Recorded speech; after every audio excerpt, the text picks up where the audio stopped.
ઓગળના થરામાં રખડતા ઢોરોનો આતંક યથાવત। આખલાએ તાણા રોડ નજીક મહિલા અને બાળક પર કર્યો હુમલો। બાળકને તેડીને જતી મહિલા પર હુમલો કરાતા મહિલાને ઈજા। સમગ્ર ઘટનામાં આખલાએ બાળકને હવામાં ઉછાળ્યું હોવાનો વિડીયો થયો સોશિયલ મીડિયા પર વાયરલ।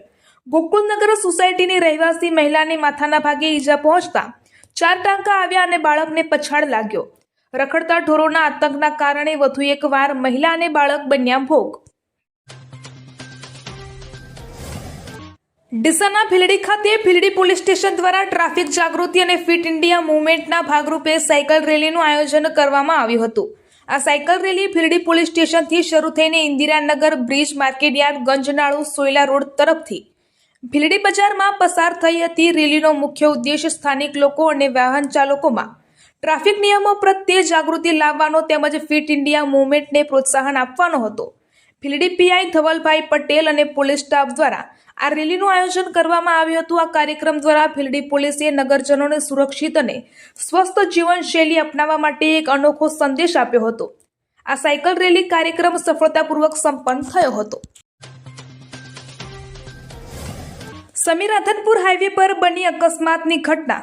સમી ચેકપોસ્ટ ચોકડી પાસે જય કિશન હોટલ સામે કાર અને ટ્રક વચ્ચે ટક્કર।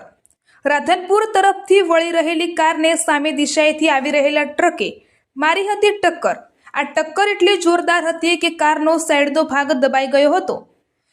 કારમાં સવાર 4 વ્યક્તિઓનો આબાદ બચાવ થયો હતો। સદભાગ્યે કોઈ જાનહાનિ સર્જાઈ નથી, પરંતુ કારને ભારે નુકસાન પહોંચ્યું હતું।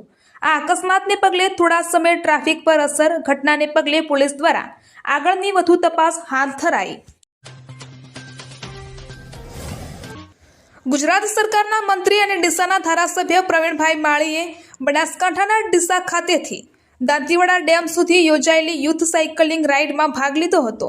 તેમણે સવારના ખુશનુમા વાતાવરણ વચ્ચે સાયકલ ચલાવી હતી। આ પ્રસંગે મંત્રી શ્રી પ્રવીણભાઈ માળીએ જણાવ્યું હતું કે સાયકલિંગ માત્ર વ્યાયામ નથી, પરંતુ એક જીવનશૈલી છે।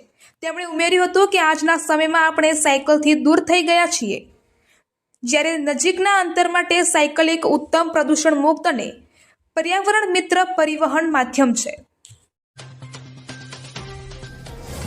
થરાદ તાલુકાના પોલીસ સ્ટેશનના પીઆઈ એડી પટેલે આસોદર ગામને દત્તક લીધું છે। આ પહેલનો મુખ્ય હેતુ ગામમાંથી સામાજિક બંધીઓ દૂર કરીને તેને આદર્શ ગામ બનાવવાનો છે। આ અંતર્ગત પીઆઈ પટેલે ગ્રામ પંચાયતની મુલાકાત લીધી હતી અને ગૃહ વિભાગ દ્વારા દરેક પોલીસ ઇન્સ્પેક્ટરને દત્તક ગ્રામ ફાળવવામાં આવ્યા છે। વાવ થરાદના પોલીસ અધિક્ષક ચિંતન તેરેની સૂચના મુજબ ગામના કોઈપણ પ્રશ્નોનો સત્વરે નિકાલ થાય અને પોલીસ તથા લોકો વચ્ચે વિશ્વાસનો સેતુ બંધાય તે સુનિશ્ચિત કરવા આ મુલાકાતનું આયોજન કરવામાં આવ્યું હતું।